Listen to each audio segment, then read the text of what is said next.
The second most influential person that I ran across in the DJ game, specifically locally, was a DJ by the name of Sam the Beast from the East. Now, this guy's been around for a long time, and he had to be one of the most amazing performers I'd ever seen. My sister, who is about 10 years older than I am, um, she used to tell me all of these stories about this guy who DJ. He'd come out, he'd have all kind of stage shows and so forth with snakes and all kinds of stuff like that to accent his show. And this was late '70s, early '80s, so that was kind of unheard of, especially locally. And on top of it, he had and what we try to provide to our customers nowadays, he had the best sound system. Um, we had no idea how he did it because back in those days, you didn't have enough money to go buy, professional grade gear, especially speakers and amps and so forth. And this guy had, you go to the club, he had a wall of speakers, and all you could hear was just bass. And for the life of me, until for many years, we never could figure out how he could do that. I mean, it's a whole science to sound and all of that, and I think we've kind of cracked the code on it now. But back in those days, there was no Google or YouTube to kind of tell you this type of thing. And we were kids, so we didn't really get a chance to get out, to venture out and see how people were doing this stuff.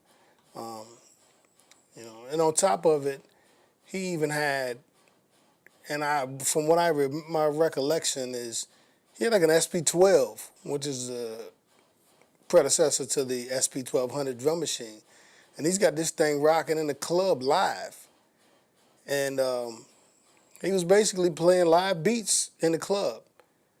So again, um, we kind of adopted that style as well. There were no drum machines, no samplers, well, that you could afford anyway from where we were coming from. Um, we would go make pause tapes, and we would loop uh, break beats or any beat that we like. We'd loop it for about 3 to 4 minutes. My brother and we had a tape player in the club or in a house party or wherever we were DJing, and my brother would take the keyboard and play the keyboard sounds over these break beats.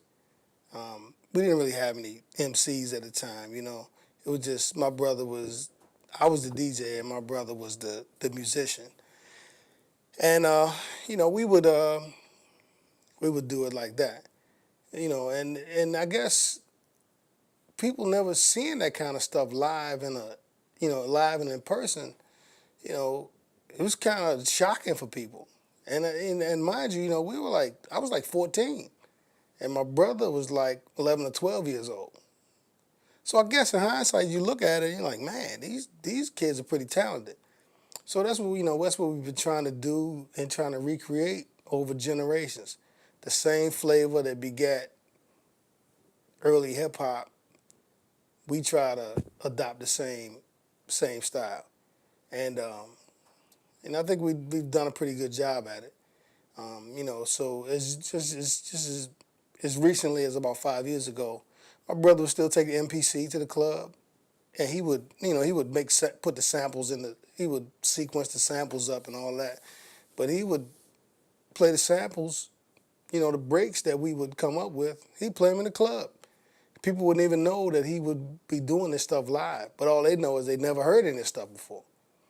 So we try to keep the essence of what we've been taught and what we've attained over the years from back in the days of Sam and the Beast from the East, and we try to carry that forward into the new millennium. And now look at it, it's 2019, and we're still using the same formula, which is why I'm a middle-aged guy now, and I still can DJ a party with teenagers because the principle that makes people move, it doesn't change.